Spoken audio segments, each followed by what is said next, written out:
ध्यानाभ्यास के लिए कृपया अपने नेत्रों को बंद कर लीजिए।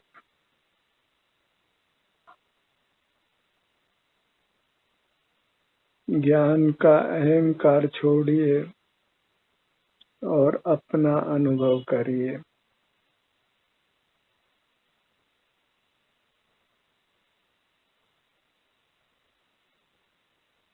ज्ञान के अहंकार में खड़ा व्यक्ति अपने आप को मृत्यु से नहीं बचा पाया है। जीने के लिए उसको भोजन, पानी, हवा, वस्त्र, मकान आदि कितने मूर्त पदार्थों की स्वतंत्रता होती है। जरा सा कांटा चुभ जाए तो वेदना होती है। ज्ञान के बल पर इन सब दुखों से बचना संभव नहीं है। इसलिए ज्ञान का अहंकार छोड़कर अपना अनुभव करते हुए रहिए। कुछ जानना नहीं है। जानने से कुछ भी सुख की प्राप्ति नहीं है। बस अपना मुख अपनी ओर करके अपना अनुभव करते रहिए। जहाँ कुछ भी जानना नहीं है, अपने ही स्वास्थ्य का सेवन है।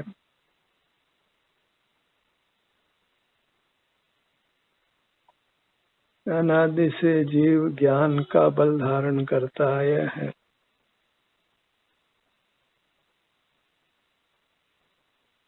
ज्ञान के लिए वह बहिर्मुख रहता है, और जहाँ बहिर्मुखता है वहाँ मूर्त की परतंत्रता है और शरीर में वेदना उत्पन्न होती है।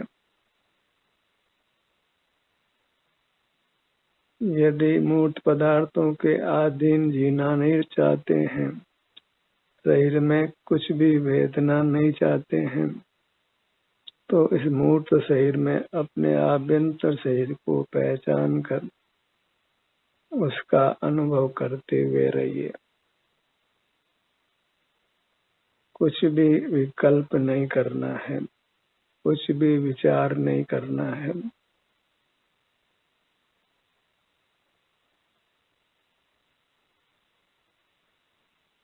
ज्ञान रहित हो जाइए, बस अपना अनुभव करते रहिए।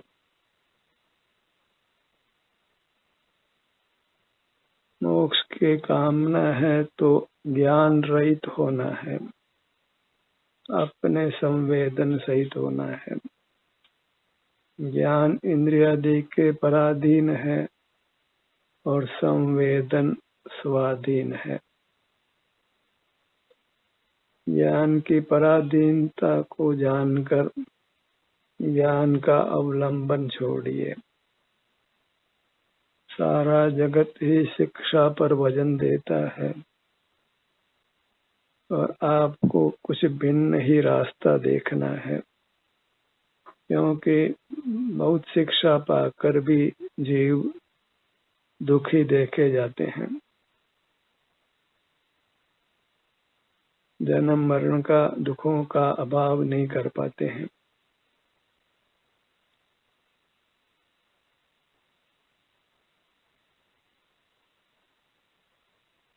शिक्षा भौतिक साधनों को उपलब्ध करने का साधन मात्र है, और भौतिक साधन सुख से बने हुए नहीं हैं। वे वास्तव में सुख के कारण नहीं हैं। सुख का कारण आप स्वयं है, आपकी अपनी मूर्त है।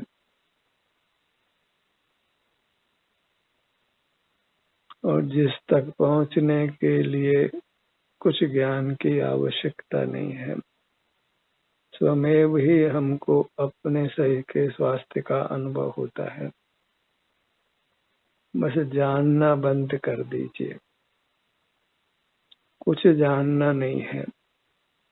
जानकर तो अनादि से जीते आए हैं और अब तक दुखों से मुक्त नहीं हो पाए हैं।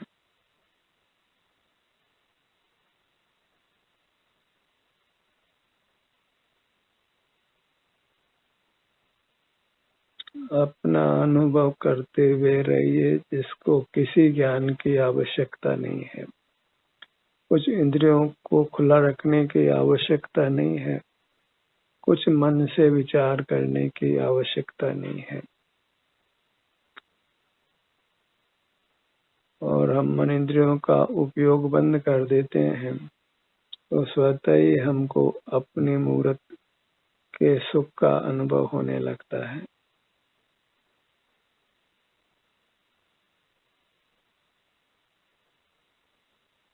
ये मोक्ष मार्ग जगत के चिंतन से अति दूर है।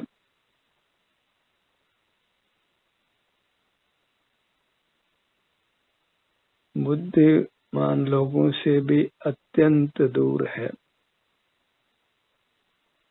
क्योंकि मोक्ष मार्ग को किंचित भी बुद्धि की आवश्यकता नहीं है, क्योंकि बिना ही बुद्धि के जीव को अपना अनुभव होता है।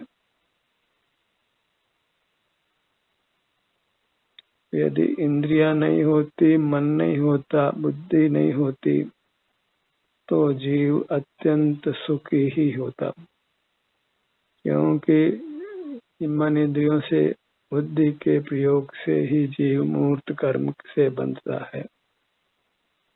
और जब इनका उपयोग नहीं हो तो वह कर्म बंधन से छूटता है, बनता नहीं है और अपने सुख स्वरूप को पा लेता है। मन इंद्रिय से दूर हो, क्या बहु पूछे बात, राग प्रसार निवारते सहज स्वरूप उत्पाद।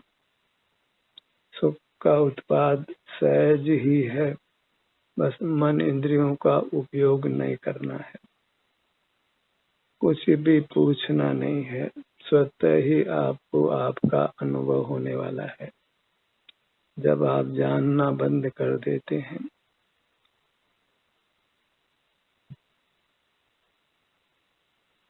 इंद्रिय ज्ञान ही परिग्रह रूप है, पाप रूप है, क्योंकि उसमें यह पर का ग्रहण करता है, पर को देखता जानता है। मूर्त पदार्थों को देखना जानना ही पाप है, और जीव मूर्त पदार्थों को अपने इंद्रियों का विषय करके ही वैश्विक सुख पाकर संतोष का अनुभव करता है, और उसका फल अत्यंत दुखद होता है।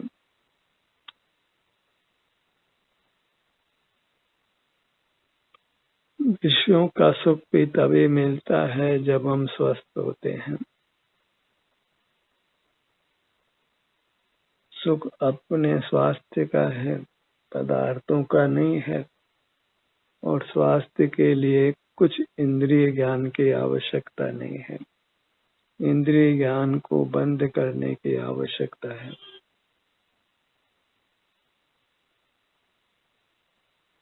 स्वतः ही अपना मुख अपनी ओर रहता है। जिन्होंने शब्दों का, अंकों का ज्ञान प्राप्त किया है, हमको उनकी ही महिमा आती है, और हम शब्द अंकों का ज्ञान करने में ही पूरा जीवन लगा देते हैं।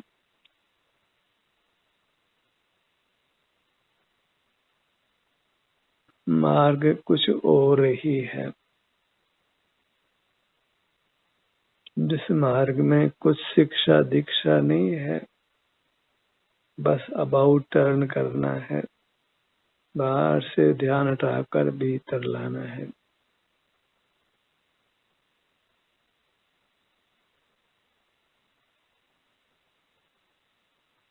शरीराकार अपने मूर्त को अनुभव में लीजिए, जो अत्यंत पवित्र है, दिव्य है, परमात्मा रूप है, आप ही के द्वारा पूज्य है।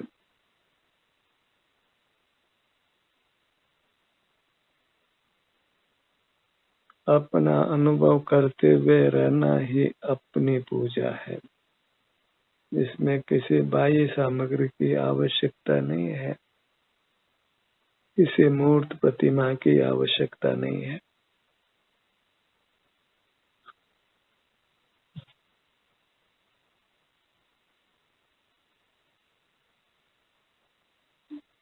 अपने को अपने अंग उपांग अनुभव में आते हैं, बालक को भी, युवा को भी, वृद्ध को भी, पशु को भी।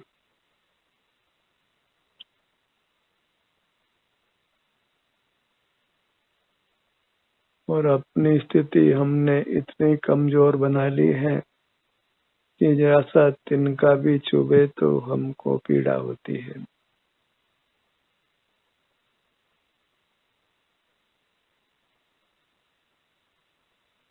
अपने को मजबूत बनाइए, आनंद घन बनाइए,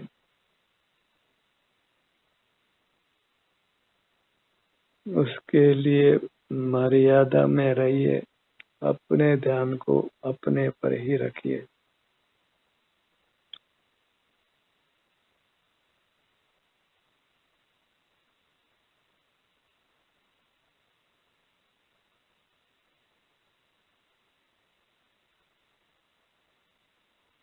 अपने स्वरूप में ही विश्राम मिलता है,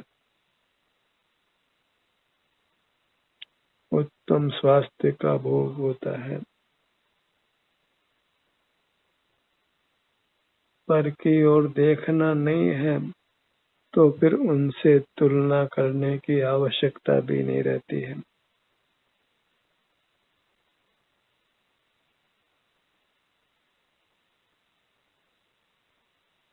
जगत से निरपेक्ष ही हम सुख स्वरूप हैं और अनंत काल तक हमको जगत से निरपेक्ष ही रहना है।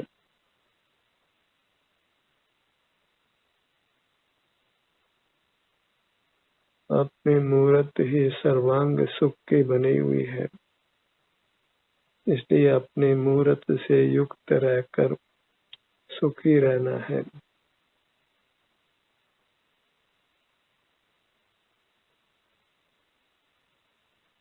अपने ध्यान को अपने मध्य भाग पर लाइए।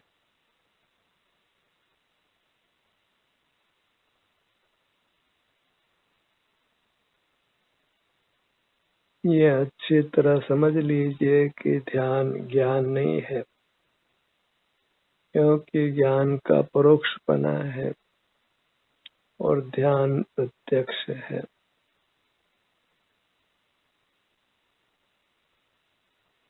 ध्यान करने के लिए किसी इंद्रिय को खुला नहीं रखना होता है, उनको बंद ही रखना होता है और मन से भी कुछ विचार नहीं करना होता है, मस्तिष्क से भी कुछ याद नहीं करना होता है।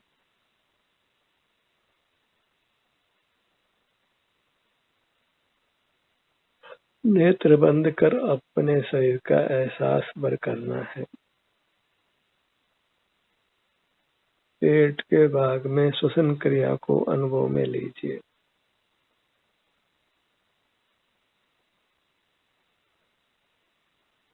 पेट का फूलना और सिकुड़ना,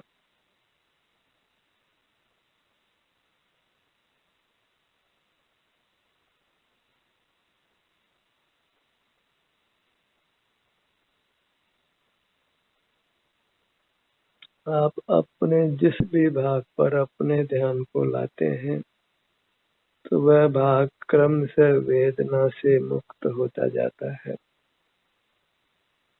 भले इसमें कुछ समय लगता हो, पर इस प्रकार आप अपनी चिन्ह मूर्त को अनंत काल तक के लिए वेदना रहित करते हैं। फिर मूर्त के संबंध के अभाव में आपको वेदना उत्पन्न नहीं हो सकती है। फिर मूर्त से आप अप्रभावी हो जाते हैं। कटना, जलना आदि दुख, वदबंधन आदि दुख मूर्त काया के सद्भाव में ही होते हैं। अमूर्त काया का वदबंधन, कटना, जलना नहीं होता यदि हम मूर्त से नहीं बंधे हैं। सारा दुख मूर्त काया का बंधन होने से है। इस बंधन को ही समाप्त करना है। इसलिए नेत्र बंद कर यहीं पर अपने ध्यान को रोकना है। तो न मूर्त काया का बंधन रहेगा, न सूक्ष्म कर्म का बंधन रहेगा, और फिर आप बाह्य जगत से अप्रभावी होंगे। फिर किंचित भी वेदना अनंत काल तक होने वाली नहीं है। बस अपने ध्यान को अपने शरीर के विभिन्न भागों पर लाइए, ताकि फिर यहाँ कभी किंचित भी वेदना नहीं हो। वेदना रहित हो जाना है। और जब वेदना रहित हो जाते हैं, कर्म का संबंध मिट जाता है, तो आप परमात्मा होते हैं और आपके सुख का कोई पारावार नहीं होता। संसार सागर को आप पार कर लेते हैं।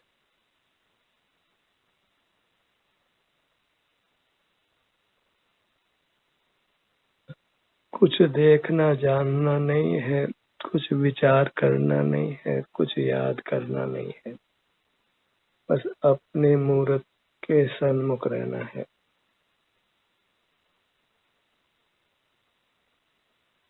और फिर सन्मुख ही रह जाना है, पुनः बहिर्मुख नहीं होना है।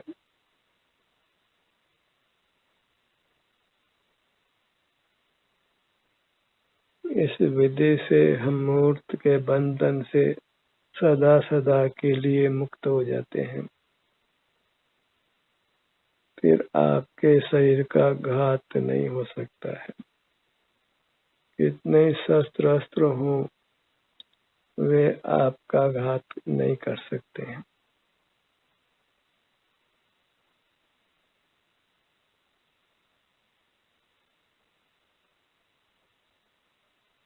अपने ध्यान को अपनी नासिका भाग पर लाइए।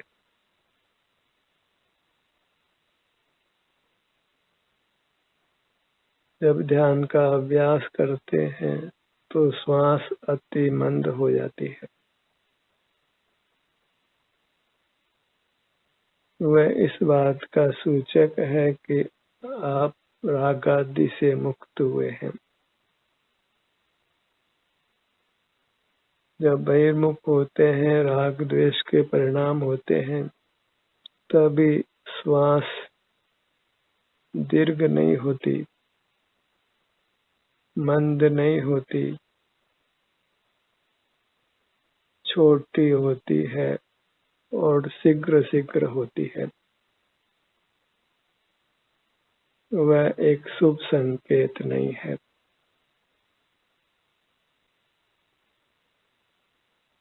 हमें तो अपने सन्मुख होकर श्वासोच्छ्वास से ही मुक्त हो जाना है, जहाँ फिर पवन की आवश्यकता नहीं है। आहार पानी वस्त्र मकान किसी की आवश्यकता नहीं है। शरीर की रक्षा करने का भी कुछ प्रयत्न करना नहीं है।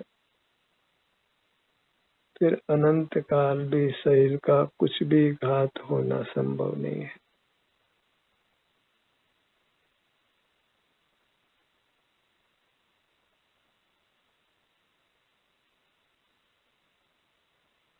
अपने ध्यान को अपने सीने के भाग पर लाइए।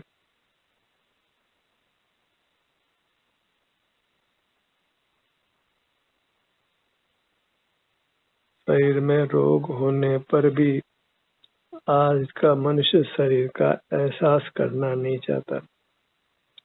उस शरीर की वेदना को मिटाने के लिए नाना औषधियों का ही सेवन करता है,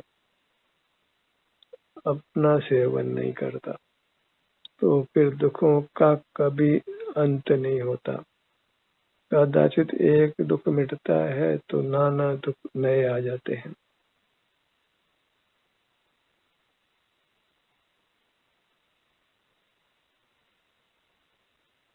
सीने का भाग, हृदय स्थान,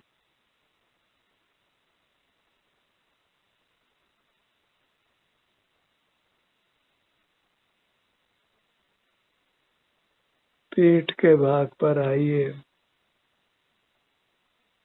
दोनों कंधों का भाग,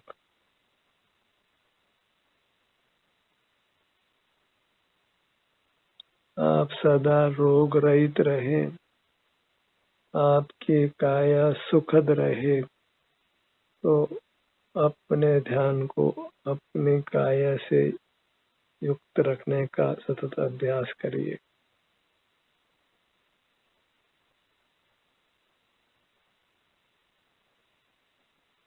अपनी दाहिनी भुजा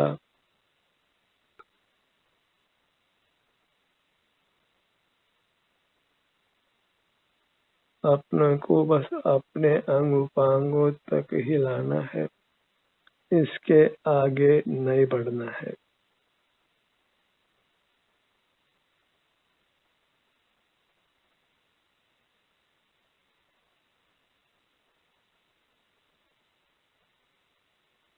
पीठ के भाग पर आइए,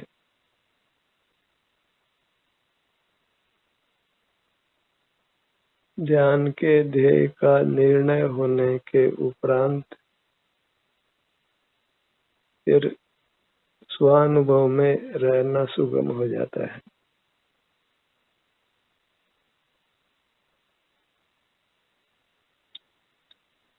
बंद नेत्रों से हमें अपना ही शरीर अनुभव में आता है।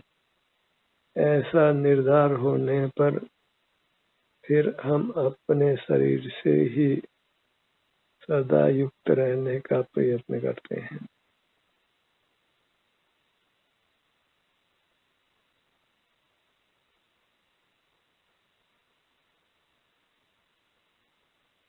अपने ध्यान को अपने दाएं पैर पर लाइए, बायां पैर, दोनों पैर एक साथ,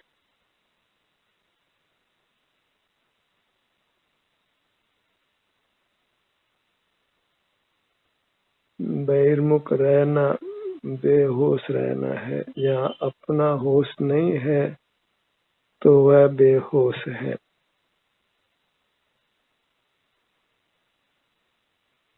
तो अपने होश में रहिए, अपना संवेदन करते हुए रहिए।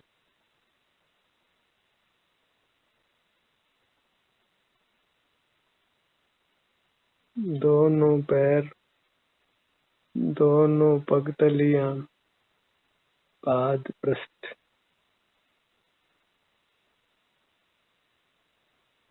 अपने चरणों की आराधना कीजिए।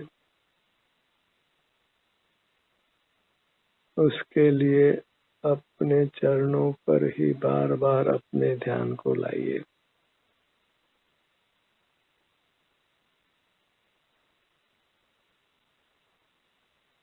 अपने में ही विहार करते रहिए। अपने सन्मुख रहना और अपनी मर्यादा में ही विहार करना, अपनी सीमा में रहना।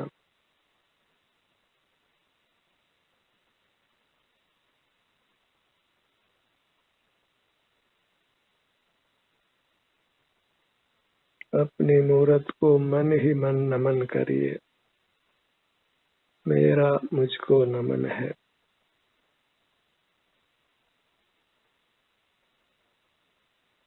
ध्यान का ये सत्र यहीं समाप्त होता है।